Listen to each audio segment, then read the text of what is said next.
Bienvenidos, señoras y señores. Welcome, ladies and gentlemen, to my talk on flamenco and guitars in southern Spain, presented by Viking.TV. I thank Viking for the opportunity to tell you of this rich and inspiring topic, and I hope that you enjoy the evening with me. My name is Lucy Hallman Russell.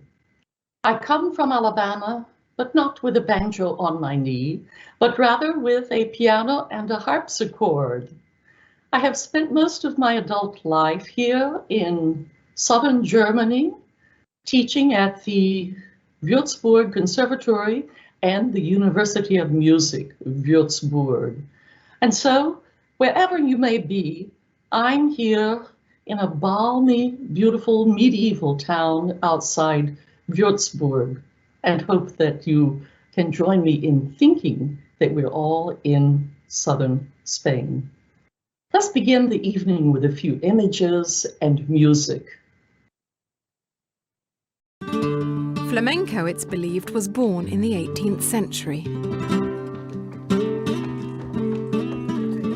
Graceful, sensual, filled with sorrow and raw emotion. Its roots lie in Andalusia.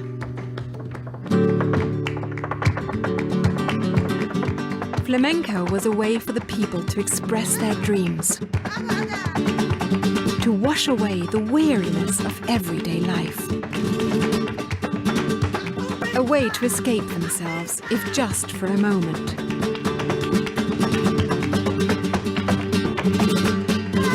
It's a passion that continues to thrive. Flamenco and guitars in southern Spain bring many images. And what is the first thing that you think of when you hear flamenco? Is it in connection with fiesta and bullfighting?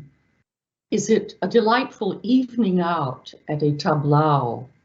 Or is it smoke and drinking and gitanos? There are lots of images that come to mind, and they have also been colored by the intensive tourism marketing since the 1960s, as well as the flamboyant and sometimes exaggerated accounts of sojourns in Andalusia, in southern Spain, in the travel narratives of the 19th century. Perhaps some of you have read Washington Irving, Tales of the Alhambra. But there are also many other journalistic and literary accounts which color our image of Spain.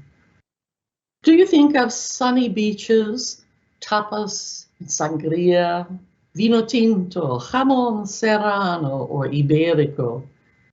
Or do your thoughts go over to castanets, excitement, summer love, or perhaps to the great Moorish and medieval cities, to high-speed trains, and even to futuristic buildings of modern Spain? There's a lot that comes to mind, and let me help you with your images there. Flamenco, fiesta, and bullfighting became two primary symbols of all of Spain in the 19th century, even though they are based in Andalusia. They are also in connection with the Roma or Romani ethnic peoples who were called gypsies, gitanos, ciganos, zingari, zigeuner, and many other similar names. There are attempts nowadays to change a quilt pattern from the title Gypsy Wanderer's Wife or Gypsy Wife to the Traveler's Wife, or even the name of the Gypsy Moth, because the term gypsy has been used in many very derogatory manners. But I want to say that when it comes up in my talk, there is no disparaging element about it. Some are still very happy to be called gypsies and others not. So I hope you will understand my sensibility and sensitivity to this issue. You see here in these images some of the typical things we think of in connection with the Roma, or the gitanos as they're called in Spain. An old woman dressing the tresses of a charming young girl who is holding a tambourine and probably ready to dance for you soon.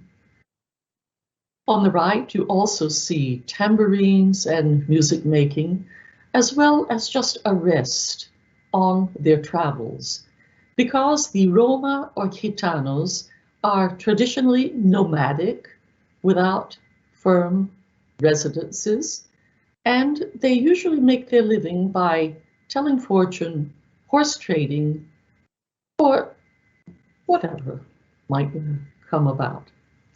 The history of the Roma is very interesting. We believe that they came from northwestern Hindustan in India, and when they began wandering west, they traversed Iran, Iraq, Arabia, Turkey, Greece, and then they gradually divided into two major groups which came over the north, over the Alps and the Pyrenees to the Iberian Peninsula, and also over the southern route via North Africa and in particular Egypt. And so this tells us where the name comes from. The Roma called themselves Gypsianos in England or Egyptanos in Spain. And what remains of this mistaken idea that they actually originated in Egypt is the Spanish term gitanos, and I'll try to use it a lot this evening. At first, they were depicted in less favorable conditions, but gradually in the 19th century, we see that the gypsy or gitano fortune teller is very favored and very esteemed in society. But you also see them resting on a primitive location in the mountains. La Gitana, the images have remained very much the same over the 2 or 3 centuries that we have been familiar with these traditions. In an old postcard, you see much the same dress that you do in contemporary paintings and even up to the present day. But have a look at the gitana on the right with her guitar on her lap and a cigarette in hand. This reminds us of the tobacco factories in Seville, which provide the background for Bizet's wonderful opera, Carmen. And this is another of our particular images of gitanas. I mentioned Seville, so let's have a look at the map to see exactly where it is. Andalusia is the southernmost province in Spain, and the areas around Seville and to the south, Cádiz and Jerez, form what we know as the homeland of the Gitanos flamenco performances. Now, Jerez de la Frontera has always been difficult to pronounce, so the English found a better solution for this, and so they call the city Sherry. And so you know what they produce there. The other great cities of Cordoba, with its 800 horseshoe arches in the Moorish Mesquita, which is now both mosque and church, as well as the Moorish palace of the Alhambra in Granada, stay in our minds, whether we have been there or not. And I certainly hope you have, and that you will venture there again. Andalusia had many invaders, from the Phoenicians and Greeks to the Romans, to the Visigoths and to the Vandals, from whose name derives the term Al-Andalus and Andalusia. Flamenco seems to have originated among the Gitanos in the southern part of Spain in the 17th and 18th centuries. We are uncertain of its origins as well as of the etymology of the word itself. Flamenco might come from the wars between Spain and Flanders, so Flemish in Spanish is flamenco. Some have associated it with the elegant wading bird, the flamingo, but others think that it may have come from the Andalusian Arabic word or phrase, fela mingu, which means landless peasant or escapee peasant. We are uncertain, but we know what it means for us today. Flamenco is, first of all, best seen in the imagery of different eras. We only know the word from the 19th century, referring to this sort of informal gathering, which is then called juerga, of usually one female dancer, a male singer, a male guitarist, and everyone else clapping the particular rhythmic patterns associated with this performance. It was spontaneous, but within certain parameters. So when you go to a flamenco performance, please don't clap along. Singing, dancing, and playing the guitarra are very ancient traditions from ancient Greece. You see the man here on the vase has his head thrown back, which indicates that he's singing. The feet are apart in a dance step, and he's playing the instrument called guitarra with his plectron in his hand, and it's on a string. Now, it's very easy to understand that from this ancient word guitarra comes our modern day word guitar, la chitarra. The guitarra is also mentioned 4 times in the Bible, by the way, but it is usually erroneously translated as harp rather than as a plucked instrument in the hand, which we can only describe as a chitarra. The Etruscans, under the influence of the Greeks, certainly got in on the act, and here with these costumes from tomb murals near Rome, you can see that they come to look more like our images of flamenco dancers. Let's have a look at the elements of flamenco. They are 3, just as on the vase from ancient Greece. Cante is singing, baile is dancing, and toque is guitar playing. So whenever you see paintings or images or live performances of flamenco, look for these 3 inseparable elements. And now, which element is listed first? Cante, of course. But with the juergas, informal gatherings of flamenco performances, you can understand that it became more dramatic if you cleared the tables and allowed the dancer to pound her feet on the resonant wood.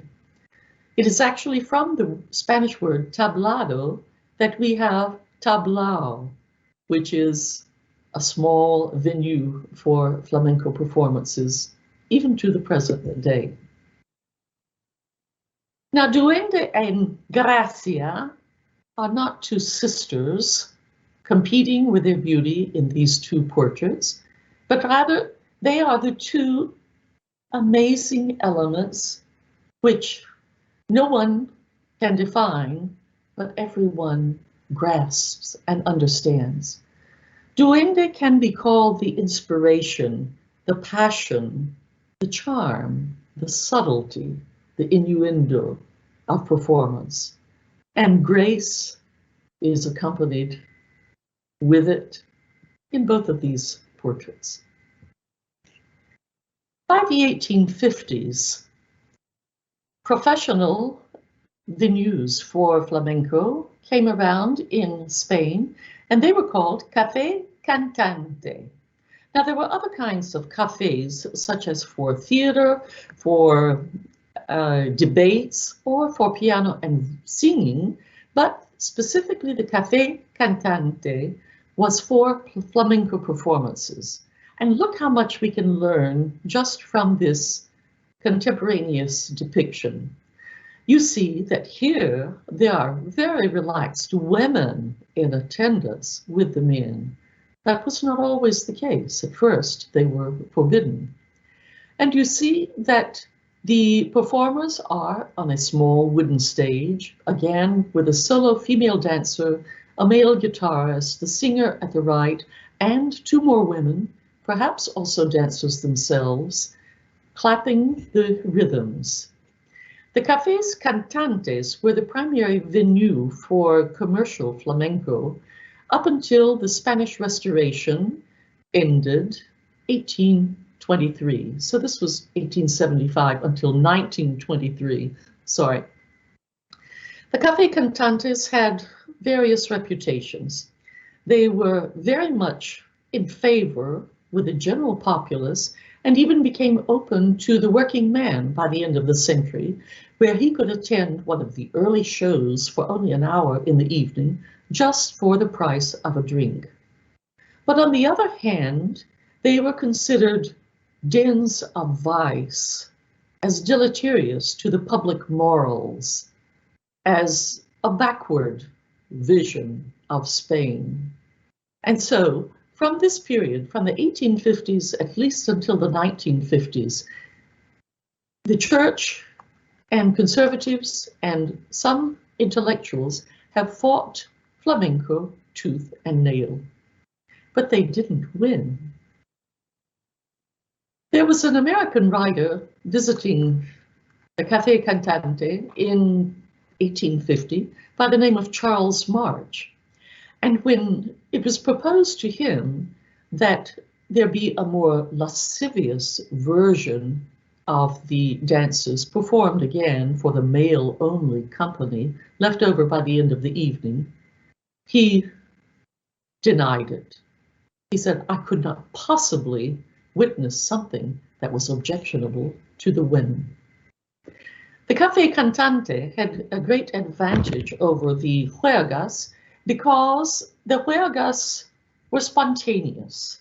They might last all night, into the next day, or even several days. And so you never knew when anyone or the best performers would take the stage on the ground. But rather, you were open to chance and to your good fortune of being at the right place in the right time.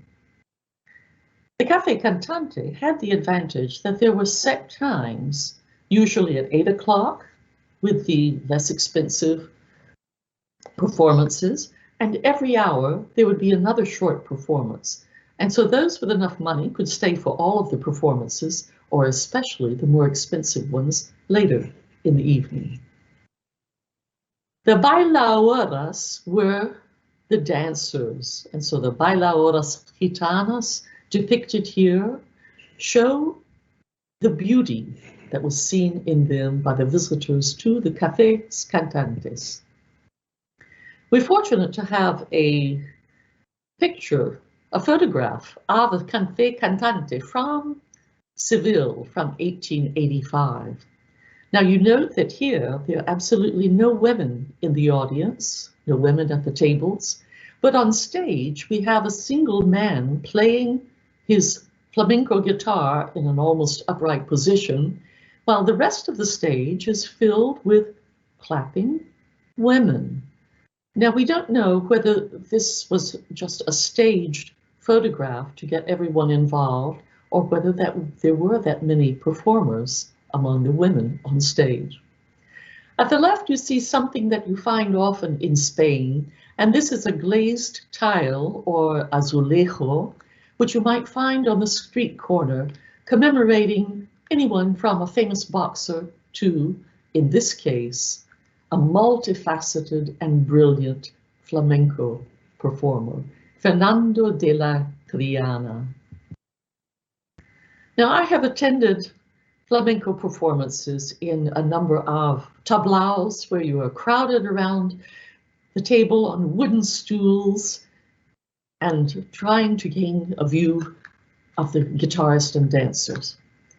But I've also seen flamenco in some of the most beautiful venues available, such as this Art Deco Palau de la Música, Palace of Music, where my husband and I attended a glorious performance for a packed audience midday, midwinter, before our last cruise in January of 2020. There's much to be looked forward to again. As we consider flamenco, however, let us look at the 3 P's. First are the palos, or styles of song forms. They are not a group of songs, but they are forms. And these forms may be characterized by rhythmic patterns, by their geographic origin, by their character, or even whether they are accompanied or not, or sung, performed, danced by a man or a woman.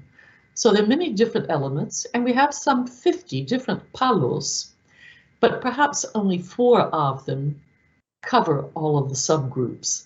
And these include the seguiria, the tonal, soleá, and the typically Andalusian fandango, which is not from the gitana song. Pitos, or finger snapping, is another element to be added to flamenco performing, but it's not very loud. And so when you have the hollow wooden stage to dance on, the finger snapping can hardly be heard. But we can hear the palmas better.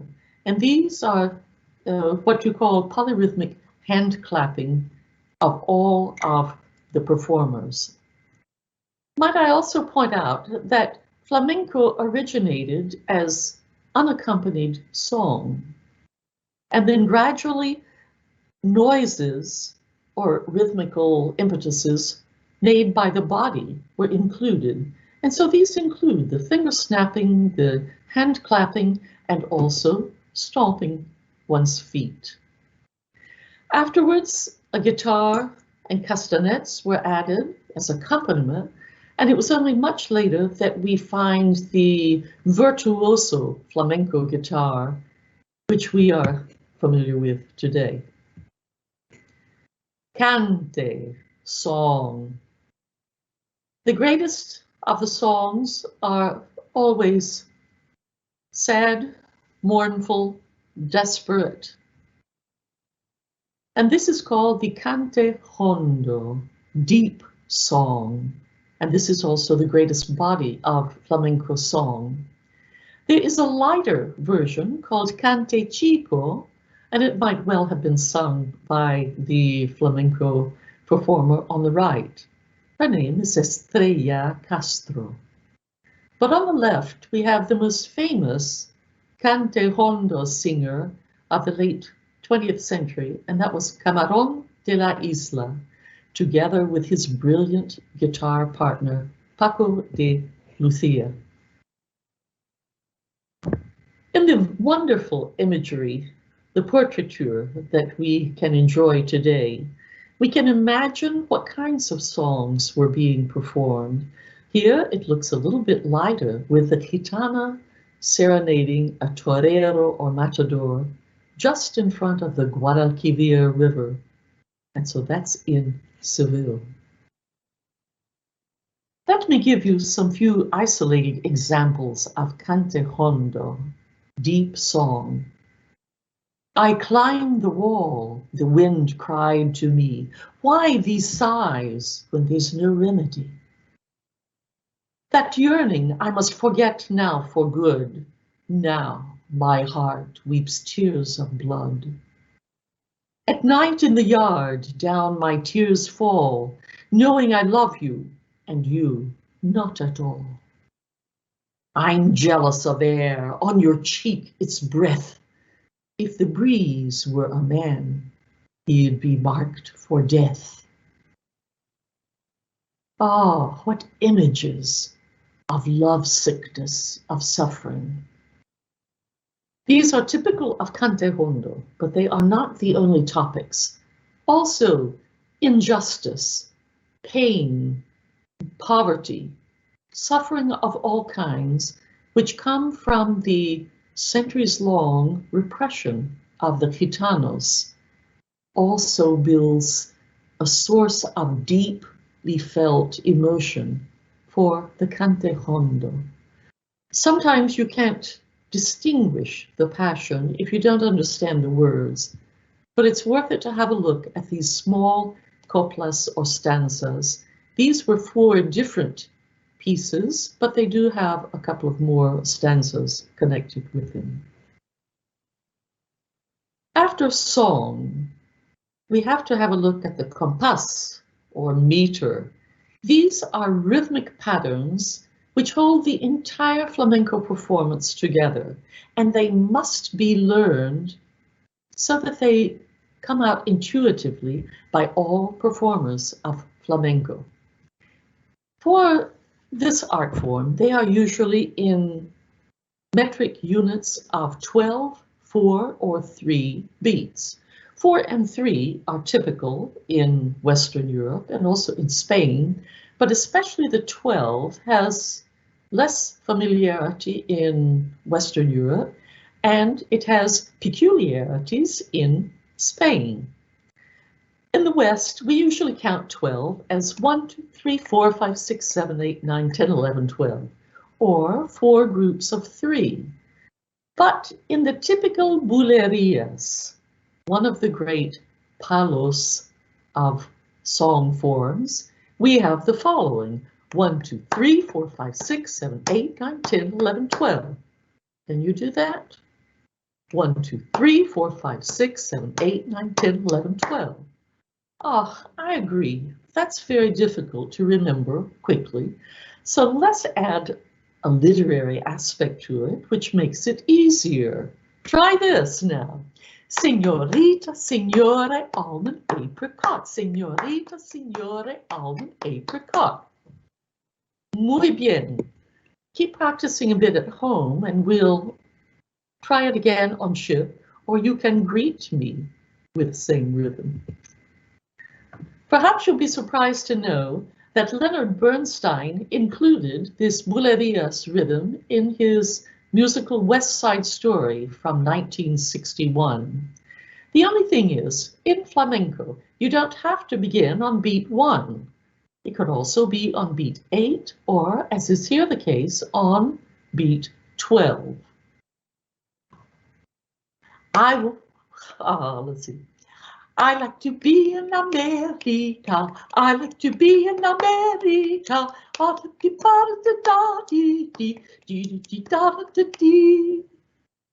Okay, sorry, I misprinted the text on the page. It's I like to be in America. But let's continue with our thoughts of baile, dancing. The attitude, the presence of the body makes all the difference in dancing. And you see here from this depiction, even from the 1850s, that the elbows lead the dancer, that when she's not playing castanets, her hands are always involved in exquisite, elegant filigranas and floreos, they are called. It seems that she is aware that everyone is looking at every millimeter of her person, yet she avoids their glance because she is so concerned with the passion, the expression of emotion in her dance. Now one must learn the compás, first of all, and then there are also characteristic steps associated with these rhythms. But ultimately, flamenco dancing is not choreographed in smaller ensembles, but rather the dancer responds spontaneously to the palos, to the form of song, and to the rhythms played by the guitars and played. Now, when Carlos Saura presented his great film Carmen in the early 1980s, we became familiar with the rigorous dance schools of Spain, which still exist. But there was also a dancer by the name of Antonio Gades, who was a classically trained dancer, and he introduced that classical training into flamenco dance, and that made it a more polished, professional kind of dance, which has become the preferred manner today for larger ensembles. And so you see entire ballet troupes or larger groups of dancers dancing uniformly. And so certainly this has to be choreographed. So look for the differences when there's only one dancer and then when there are a lot. Another of the famous dancers was Cristina Hoyos, who was involved with the 1992 Olympics. Baile or dance. By the 1840s, we also had European Spanish dancers who created a version of dance for Central European theaters. On the left, you have an Austrian, in the middle, an Italian, and on the right, there we see Lola Montez. This beauty, whose portrait is still displayed in Munich in the Portrait Gallery of the Beauties, charmed the Bavarian king Ludwig I, and she became his mistress. Lola Montez, the epitome of a Spanish dancer, who came from Ireland. Have a look at some of the images that you can find everywhere of dancers. They do not always have to arch their backs severely, and the hands must be very elegant, but there is a great advantage to observing them from all sides, from all angles, watching the eyes, the mouth, the slightest expressions of any part of the body. That is what fascinates us truly with flamenco dance. But now let's have a look at some images that helped popularize both flamenco and bullfighting. The greatest painter of the 18th century and early 19th, Francisco de Goya, showed us the majas at the balcony. Majas and majos were lower to middle class people who dressed in Spanish dress. It was often flamboyant, frilly, with petticoats and very colorful, but this became quite popular in the late 18th century in particular, partially in response to the French rule of the House of Bourbon in Spain. The Bourbons had brought in a particular kind of attire to Spain, to the court, which the Spaniards did not like. And so they preferred to emphasize this gentle Spanish look. The French rulers also tried to close down bullfighting, and so it became all the more popular as something very Spanish. We see here examples of the so-called petit maître attire of noble dandies at the Spanish court in the 18th century. The populace considered it so effeminate, too highly perfumed, and utterly silly. Perhaps it was. The upper classes then began emulating and intermingling with the lower and middle classes, called majos and majas, so that Goya even depicted Queen Maria Luisa of Parma as a maja. You see her on the right with the king and the family, but she is in Spanish dress. Goya failed, however, to lower her age or to make her more lovely. and that was perhaps for a good reason. She was the avowed enemy of his great patroness, the richest woman in Spain, the Duchess of Alba. Ah, didn't he present her more favorably? And here the Duchess, as the lady in white and the lady in black, is wearing rings with Goya and Alba on them. Or she is pointing to an inscription on the floor that says Solo Goya. Ah, very special relationship, wouldn't you think? Smoking and sword carrying was also associated with the majos, and the majas had their certain flamboyance. I think here you cannot tell at all whether it is a middle class or an upper class maja. Spanish bullfighting, as is a very ancient tradition, perhaps dating to the arrival of the Moors in 711 of the Common Era. It has always been combated by some sections of society. It was banned by the Pope, it was banned by various rulers, but its popularity was also an attitude of resisting such bans. Even today, Spanish bullfighting involves killing the bull.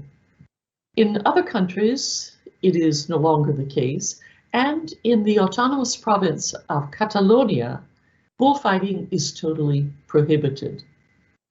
It takes place in the great corridas, or bullfighting rings on the left, and these later also provided the venue for a mass spectacle called flamenco opera. But as you see in the black and white photograph, there were also female bullfighters. This perhaps showed something of the tendentially relaxed mores of the majas who had sat so easily on the balcony with the dark men behind them, because it was not common that a Spanish woman would be depicted with anyone other than her husband, her family, or other women. Carrying on into the 19th century, though, we see the fiesta associated with bullfighting. If you didn't know that this was a box at the corrida, the bullfighting, you would only think that it was a group of festive Spanish women. But there they are, watching the bullfight, and the matador on the right is paying homage to them. Even as late as 1870, I wanted you to have a look at the flamboyant dress which continued even after Napoleonic times in The Spanish Wedding by Carnicero. This hangs in Bilbao, and so I had the opportunity to make a photograph of my favorite detail of the picture, and that is of the sweating and very relaxed, finely attired couple on the bench with a fan, a mantilla, and all of the frills imaginable. You sense the heat, the humidity in the air, and perhaps the length of the wedding ceremony. Now we should turn to guitars, which stem not only from the kitara of ancient Greece, but also from the Arabian oud, which was brought to Spain at latest by the 9th century. The oud is essentially the same as the modern lute. Here in the middle we have two slightly changed lutes so that their neck is not as sharply broken, and they are called chitarrone. But the lute was popular until the 16th century, and then a simpler instrument, the guitar, became popular because it was easy to play, especially with its strumming. The early guitars usually have 5 courses of strings. And so a course is a pair of strings, so there were 10. And this is the case in the historical guitar on the left and on the bottom right. But you see in the middle, along with the chitarrone on the wall, that we have the modern flamenco guitar. The flamenco guitar, as well as the classical guitar, date from the 1770s, when there were 6 single strings. But there are a lot of differences between these two kinds of guitars. I'll try to make it short for you.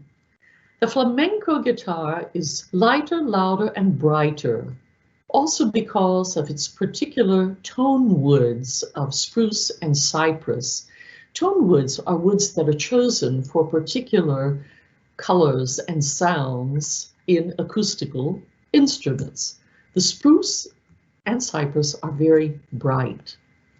The flamenco guitar uses the typical rasgueado strumming and also an invisible tapping board so that you don't scratch the guitar in the frequent golpes of the typical playing.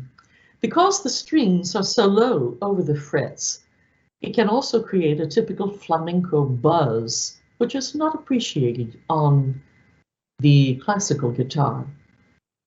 On the other hand, the classical guitar has a more resonant sound, perhaps softer but longer, and it may be made of cedar and rosewood, which are the different kinds of acoustical tone woods.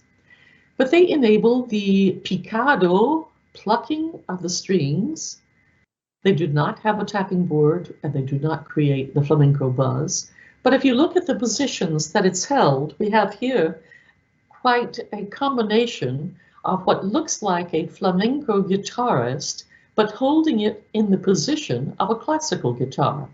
The flamenco guitars, as you'll see in most of my iconography this evening, are held upright for the easy strumming, just based on one knee.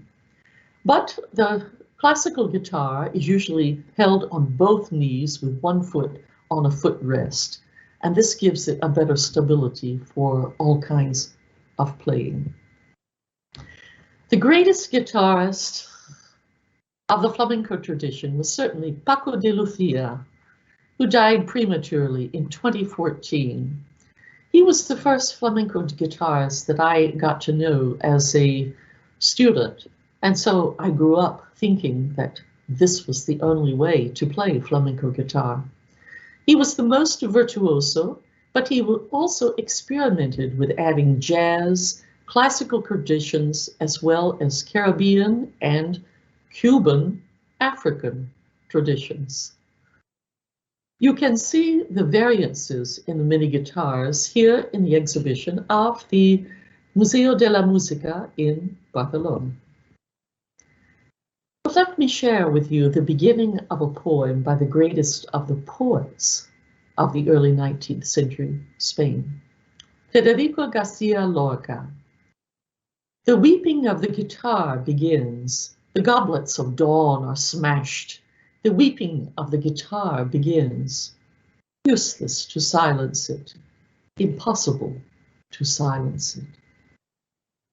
And now, with those thoughts of guitars, let's hear a performance by Pablo Jimenez, who is both a flamenco and classical guitarist. He's playing together with another flamenco performer who maintains the palmas, the hand clapping, and the compás, the rhythms.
Ah, after this lovely performance to tickle your ears, let us turn now to the World Fairs or Universal Expositions, of which there were a flurry at the end of the 19th century and lasting even up until the present day.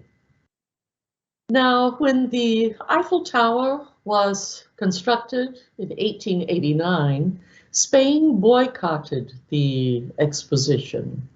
They were also not present with the pavilion in 1900, but we believe that there were some performances there because there was talk of flamenco.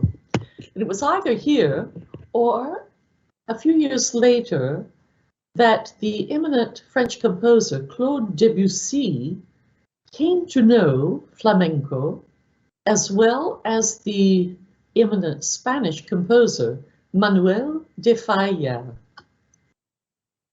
And so de Falla and Debussy had a mutually beneficial relationship, and they both pursued the employment of Spanish Andalusian songs into their classical compositions.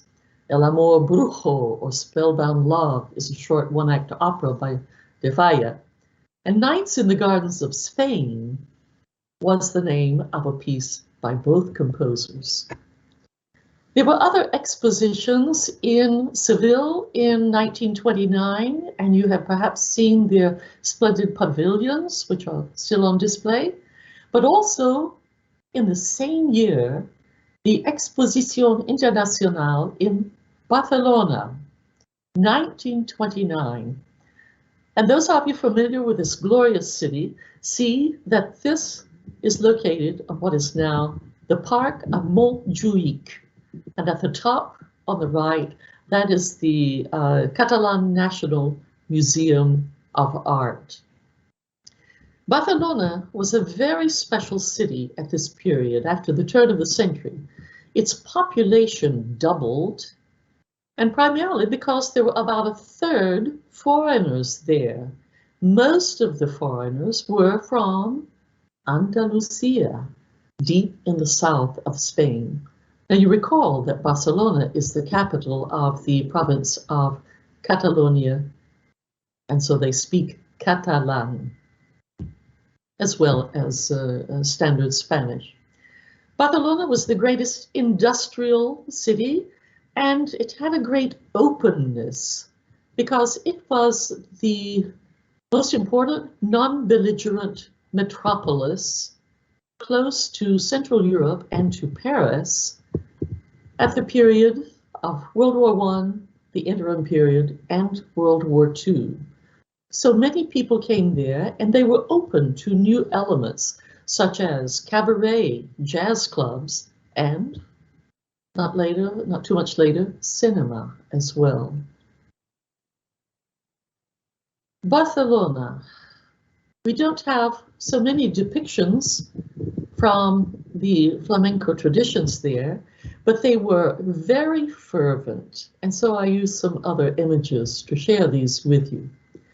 The cafés cantantes had an enormous success, and one particular guitarist established his own café cantante. This was Miguel Borul, and his establishment was called La Villa Rosa. La Villa Rosa no longer exists, but we know that it was the primary venue for flamenco performances in the 1920s and the 1930s. In the evenings, wealthy men, called in a derogatory manner señoritos, whether they be foreigners or whatever, would invite all of their friends to special performances which lasted all evening. And late in the evening, after having paid for this in advance, there would be a bronca, or a brawl, a fight. And so it went pretty much like this. A charming gitana dancer would saunter up to the table of the wealthy señorito, be offered a drink, and continue to flirt outrageously until her boyfriend came over in a fury, brandishing a knife and threatening everyone around. The women would begin wailing that he had ruined their lives and everything they built up. Tables might be overturned, chairs thrown, and bottles smashed, until a general truce was called, with or without the police. And it even occurred that they all sat down and had a drink together after that. But the great amusement of the evening was for the señorito, whose guests never suspected they had been duped into believing that they had attended a genuine gitano brawl. Now, this was the advantage of the cafés cantantes. They had just enough disrepute and charm and exoticism associated with them that all of the foreigners and Spaniards wanted to attend them, but they didn't really have fear of anything bad happening other than to their wallets. Now you see a Villa Rosa here. I had to bring this photograph of a venerable tableau in Madrid, which has just recently closed its doors after 140 years. These are the effects of COVID. So you no longer see the beautiful dancer with her shawl on the right. Federico Garcia Lorca, the great poet, dedicated much of his works to gypsies, gitanas, and to the cante hondo and his beloved homeland, Andalusia. He, together with Manuel de Falla, whom you met earlier, established a competition for cante hondo, or deep song, in Granada in 1922.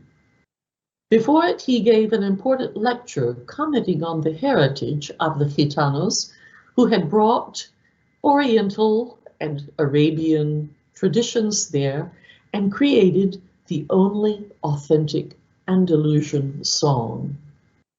Now, some of these sentiments are a bit exaggerated, but the effect was that it raised the awareness of cante hondo in the general populace, and it lent a semblance of respect to the gitanas, who were often considered in very unfavorable light. The concurso for cante hondo was only for amateurs because Lorca and Falla believed that genuine song was associated with place and with the history of a single location.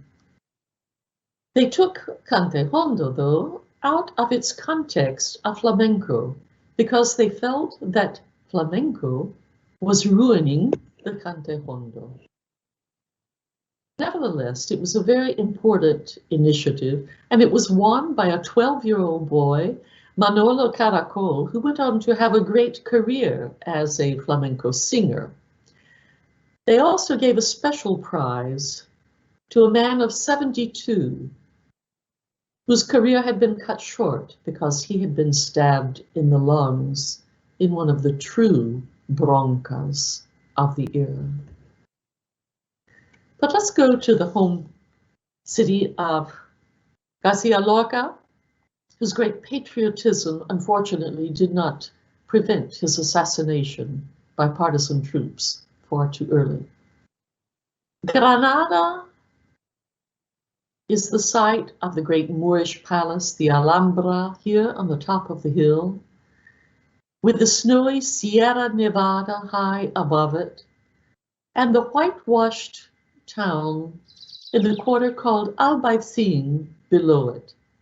The Albaicin is particularly important as the neighborhood of the Gitanos in Granada. They lived there because they could hew their abodes out of the soft rock of the Sacromonte.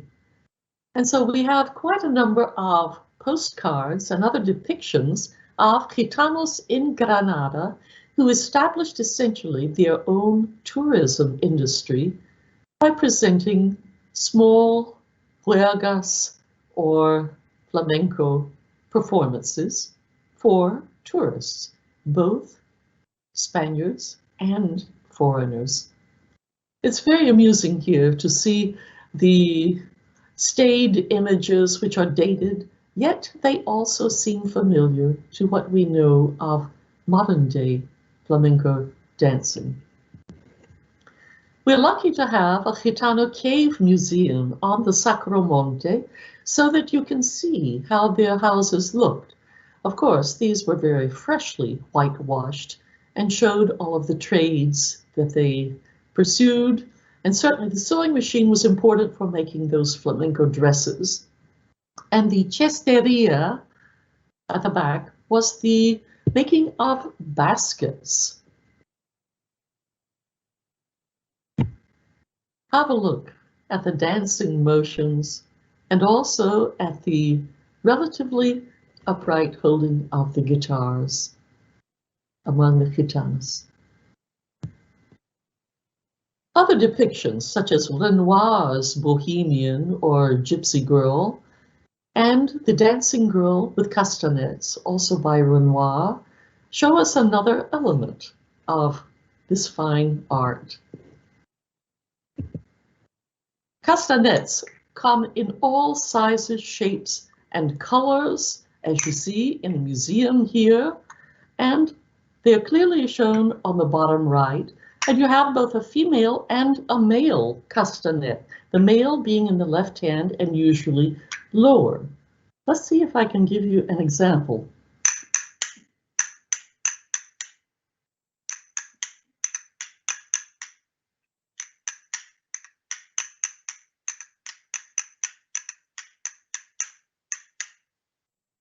I'll keep on practicing, but maybe that's an encouragement for you to pull out those castanets which you got once on a visit to Spain. The castanets were often depicted in even a daguerreotype from the end of the 19th century, in an engraving of a woman of quality from France before 1700, and in much older depictions, such as the Greek dancer with her krotala from 475 before Christ. Let's turn once again to Goya. Goya depicted La Maja Ignuda and La Maja Vestida, naked and clothed, the same woman, the same pose. The nude Maja was considered the first truly profane portrait of modern times, but it was also very famous. It's interesting to note that when Spain sought under the Franco regime to revive their economy, restitute a bit of legitimacy to his dictatorship, and bring in tourists, that they created the jewel of the World's Fair in New York City from 1964-65.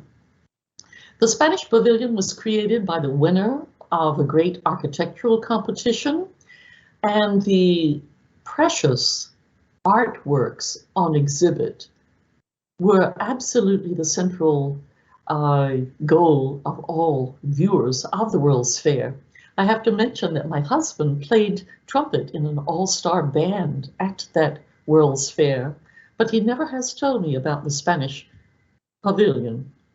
Have a look at the advertisement here for this pavilion with the original Goya Maja Vestida, accompanied by a pseudo flamenco dancer in very 60s makeup and dress and pose.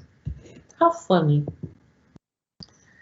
But there was truly a flamenco mania by this very successful marketing strategy when artifacts from the Spanish Pavilion then went on an expo tour around the United States and other countries. Everyone wanted to go to Spain. Now, it wasn't possible really to purchase a fan as beautiful as this handmade one here. And I never saw such a glorious shawl, the tassel shawl, as this one. But some brides even chose a Spanish mantilla for their wedding day. The fans were ubiquitous, not only because of the great heat in Spain, but also because of the messaging, the subtle messaging associated with it. A fan waved faintly close to the breast was indicative of a single woman, whereas a greater flourish of creating air was for a married woman. And of course, if a fan were slapped shut, it cut off the conversation. There was an English essayist, Joseph Addison, around the turn of the 1800s, who wrote a little essay on fans, abanico. And he said, women are armed with fans as men are armed with swords, but they have accomplished far more executions with them. So the fans were quite a message giver. Many of you are probably familiar with the spectacular jaleo of John Singer Sargent, himself a musician and painter, who described the vivacious events surrounding flamenco in this famous portrait. By 1900 in France, you see a bit more Art Nouveau on the posters and descriptions of even a private festivity of flamenco given by a composer. Later, 1914, Joaquin Sorolla painted this extravagantly dramatic flamenco dancer, and I've always wondered if she were the model for the Dolce & Gabbana runway show on the right. I'm afraid Sorolla is even more effective. But there were other expressions of flamenco mania. One of these, perhaps the most amazing one, was the Bates bedspread in the flamenca model. The motto said, "Fall in love with Spain," and Bates Flamenca. And so in that advertising, you see a very typical American woman with a thorny red rose in her teeth, draped in the Bates Flamenca red bedspread. Now, actually, a bedspread by Bates was one of my prized gifts at my wedding, but I am very glad that it wasn't red.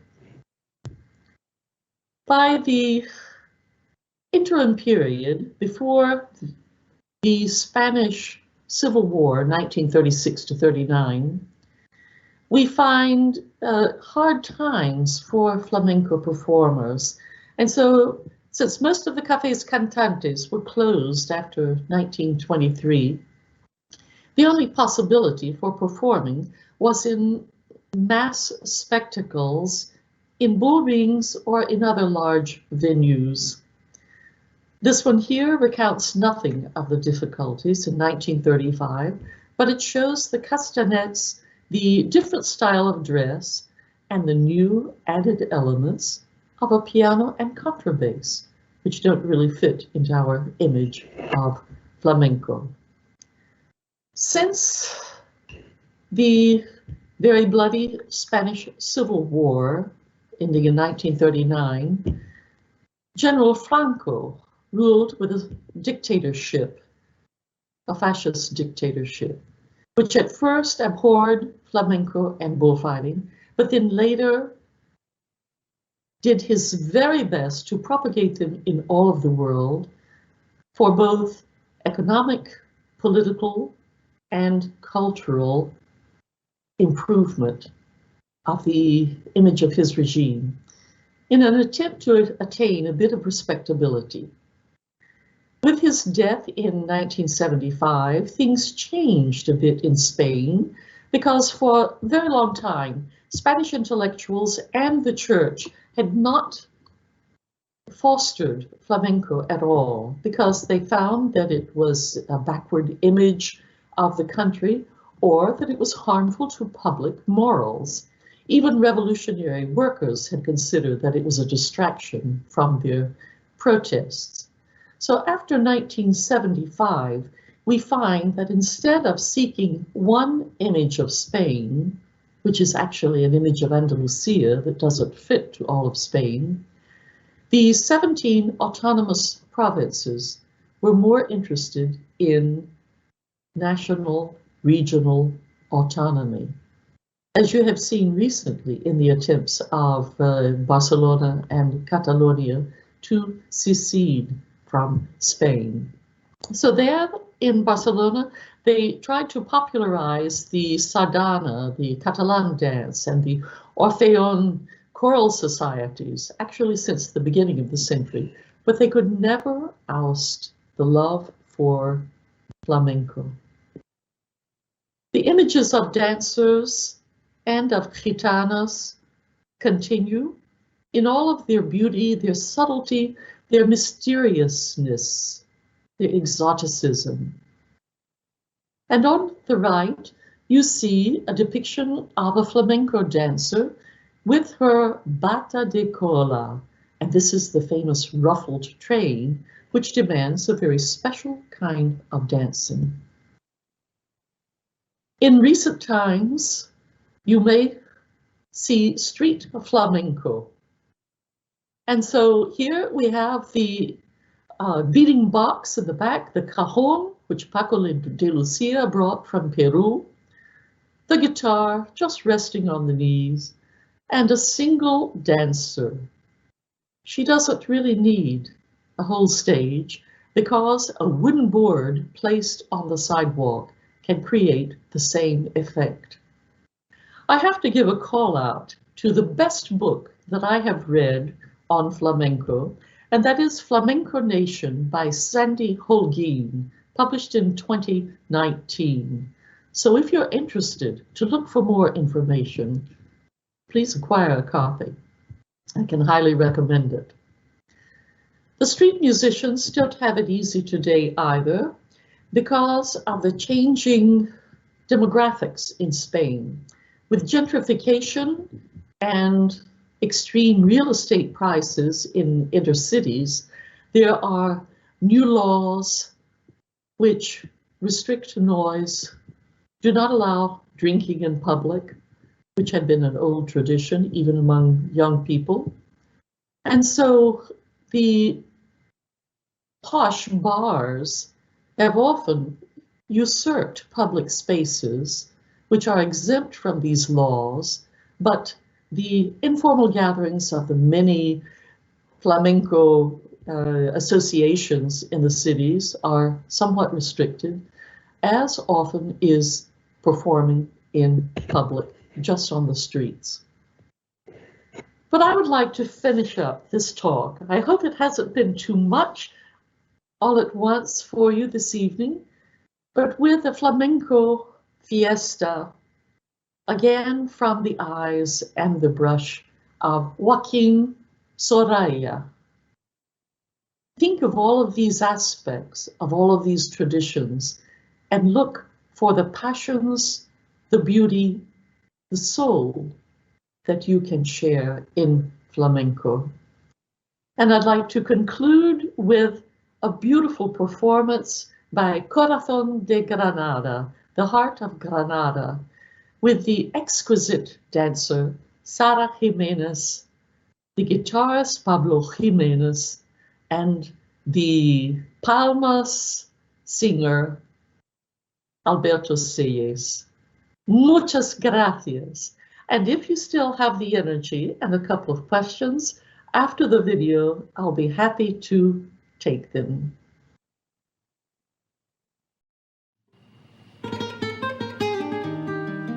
Hola, buenas etapas.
Te quiero, niña, yo a ti te amo.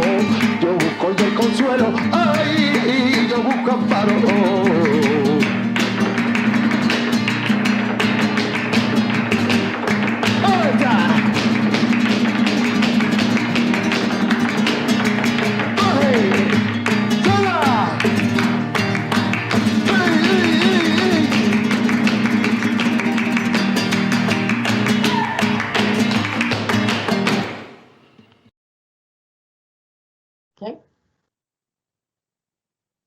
Ah, what an inspiration to see Corazón de Granada. I see that quite a few questions have come in, so let's see what I can say to them. Shelton from Silver Spring. Are there major differences between flamenco played in Sevilla and Granada, Spain? Are there centers of flamenco playing and development outside of Spain? Yes, yes, yes, CCC.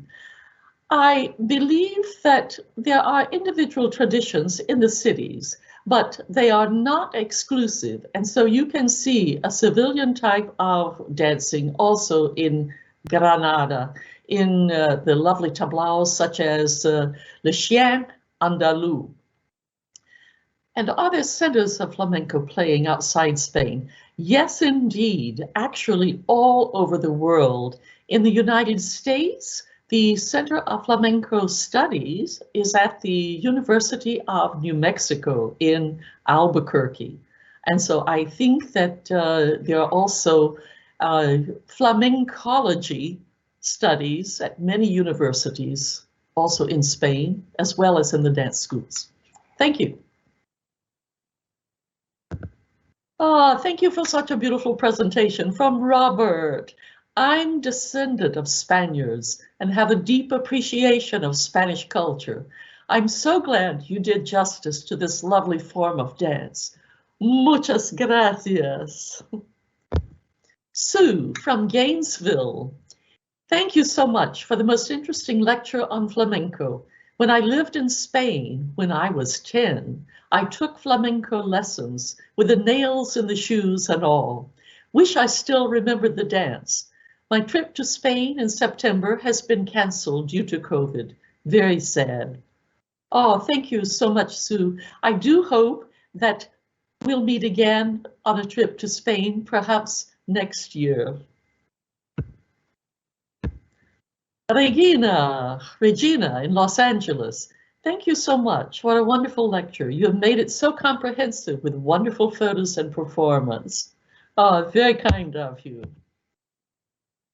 Virginia, how is the history of flamenco and guitars in Spain relating to the sad songs of Portugal? The flamenco is quite different from the fado sad songs of Portugal. They have a different style of singing, and the guitars are actually quite different. There is a particular guitar in Portugal which has a round tuning pin board at the end. I'm sure they have had some influence on each other.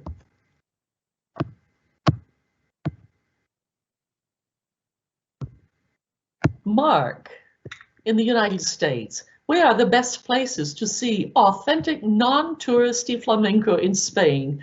Which cities and which venues? Oh, that is a difficult question. I think you must also talk with locals to ask where they would recommend it in each city. But you can find flamenco throughout Andalusia and certainly in Barcelona and in Madrid. But that's a difficult question. Good luck. Praskovia in St. Petersburg, Russia. Did the fan originate in Spain? Well, now I don't want this to be my last question, but as a matter of fact, I have to show you. The flamenco fan did not originate in Spain, but rather it was brought from Japan and China by Portuguese explorers in the 16th century. So it's no surprise that my fan has Mount Fuji and a peacock on it. Let's see what else we have here. Ah, yes, Beryl from Kendal in the United Kingdom. Hola, Lucy, soy estudiante de español. Yo tengo, oh, my dear. I think I better translate this. Hello, Lucy. I am a student of Spanish. I am 75 years old. Although I don't speak well, it delights me to learn. I have spent much time in vacations on the sea in Spain, and I truly love the Spanish music. Above all, every Wednesday I practice with a friend, my Professor Gisela in Catalonia, who helps me to speak Spanish better. This is a great opportunity to practice with little help of a dictionary. I quite agree with you, and thank you for challenging me. I must refresh my Spanish as well. Muchas gracias, Beryl. Is it true, says Marcy from the United States, that the very beginnings of the flamenco music comes from Scarlatti? Oh, now that's a question close to my heart because I'm a harpsichordist and I play a lot of Scarlatti. In my opinion, it is not true that flamenco comes from Scarlatti, but I think this was part of the atmosphere of music in the air in Spain in the 18th century. And so there are elements of flamenco in Scarlatti. I usually describe that when there are 6 notes to be played in each hand. And so I call that my 12-finger sonatas. And so they are much like the rasgueado strumming of the guitar. But we cannot say definitively that this is the case, but certainly it was not the origin of flamenco. Rob in Adelaide, Australia, could you say a bit more about flamenquismo and anti-flamenquismo? Oh, just a moment on this topic, because flamenquismo was the great fan club obsession with flamenco and in every form. And so sometimes with the flamenco opera, it became a bit stereotyped. It became more of an ensalada, to say a salad, and they call it an españolada, a salad of Spanish stereotypes, a bit of gaudy spectacle. And so for this reason, there was also more than one faction of people involved in anti-flamenquismo who objected to these presentations, saying that it was bad for morals, the church and the conservatives, and that it was backward looking, preventing Spain from modernizing. Thank you for that question. Let's see if there are more here. Lina in the United Kingdom. Thank you, Lucy, most delightful. Are there any links to find the videos you used in your lecture? It was so great. We would love to hear and see these performers once more. Nigel and Lina. Yes, a wonderful singer and harpsichordist friends. Thank you for listening. Indeed, there are some links on the website here, and I will be happy to provide a couple of others if you are interested. Thank you for joining in. Ellen and Alan in Oklahoma City. This was one of the best lectures. It helped to see the Spanish words written for us to see. Oh yes, I certainly agree with that. They help remind me of how to pronounce them too. Let's see. Carolyn in Texarkana, Texas. Where was the Alegrias filmed? Oh, I'm happy to tell you about that. This was in the Alzamara de Paulenca, and this is a former olive press and now restaurant and B&B in Guadix, outside Granada. Yes, let's see. What else we have?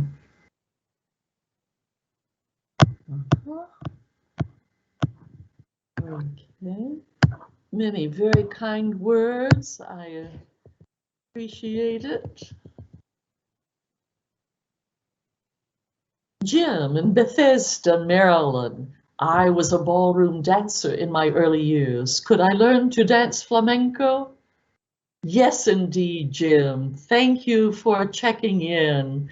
I remember what a brilliant performer you are as a dancer. Of course you could learn it. The great thing about flamenco is that it is not limited to age at all.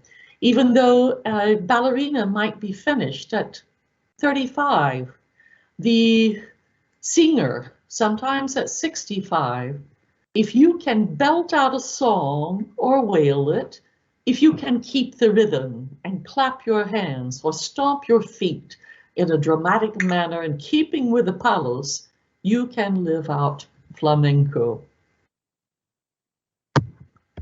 Linda in Tuscaloosa, Alabama. Are you the bride with the mantilla? Well, I have to confess, I am. Deirdre in Edinburgh, what is the current situation for flamenco performers in Spain due to COVID? Oh, this is a very dramatic question. There are some 93 tablaos in Spain, a third of which have closed permanently due to COVID. And I even mentioned La Villa Rosa in Madrid, closing after 140 years. They have established a charity for flamenco dancers, because the government subsidies of only 430 euros per month cannot support a family, and especially when is often the case, more than one person in the family is in the business of flamenco. Very sad, and let's all keep them in mind. Ladies and gentlemen, one more, Marcy from the United States. As a young girl, I was able to attend the flamenco performance of Jose Greco, a great dancer. I hope I got his name right. You did indeed. And actually, Paco de Lucia began his career accompanying Jose Greco. There are old films available in which you can still see these. Okay. Señoras y señores, I thank you so much for your kind attention, and I look forward to meeting you, perhaps, to attend a flamenco performance together. Muchas gracias.